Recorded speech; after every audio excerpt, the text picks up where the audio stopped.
L'une des conséquences clés est une importante dégradation du climat politique ces derniers jours. Domagoj Arapovic, Raiffeisen Schweiz.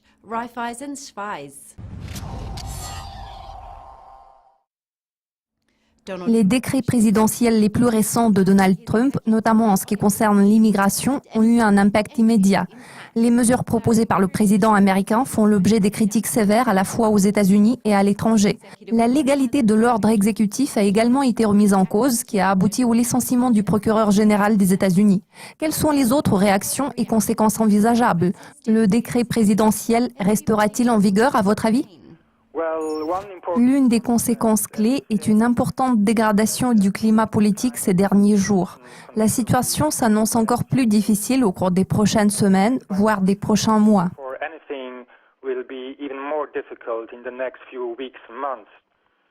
Nous constatons qu'un nombre considérable de républicains s'indignent que le président ait nommé au rang de membre permanent du Conseil de sécurité nationale l'ex-patron du site d'extrême droite. From his National Security Council and replacing him with the former boss of a far-right website.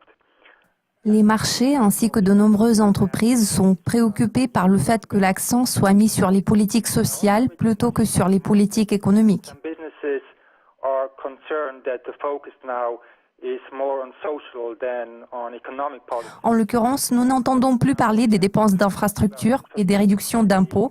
Les marchés deviennent de plus en plus impatients. En ce qui concerne les mesures concernant l'immigration, pour le moment, il est difficile de dire si elles resteront longtemps en vigueur. C'est avant tout une question juridique. L'impact de ces mesures sur l'ensemble de l'activité économique ne sera pas très significatif. Cependant, certaines entreprises pourraient être touchées de plein fouet par cet ordre exécutif. Le président Trump a également signé un décret pour lancer la construction d'un mur à la frontière entre les États-Unis et le Mexique. Le président mexicain a immédiatement annulé sa réunion avec M. Trump. En représailles, l'équipe de Trump a proposé d'introduire une taxe d'importation de 20% sur les marchandises en provenance du Mexique. Pensez-vous que le mur frontalier puisse être construit? Cela pourrait-il déclencher une guerre commerciale entre les États-Unis et le Mexique? Je trouve qu'il est assez positif qu'il n'y ait pas eu de réaction immédiate à cet égard. Toutefois, il est évident que l'administration Trump fera valoir cet argument pour menacer le Mexique au cours des prochains pourparlers entre les deux pays. Bien sûr, le Mexique n'est pas en position de force pour négocier.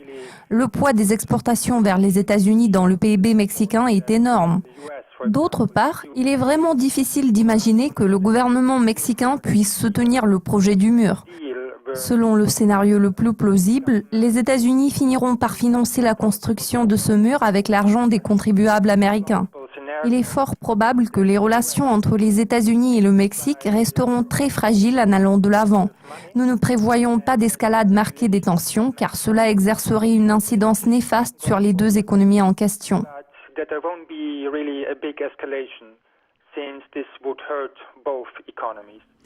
Le président américain a réaffirmé son intention de renégocier l'ALENA.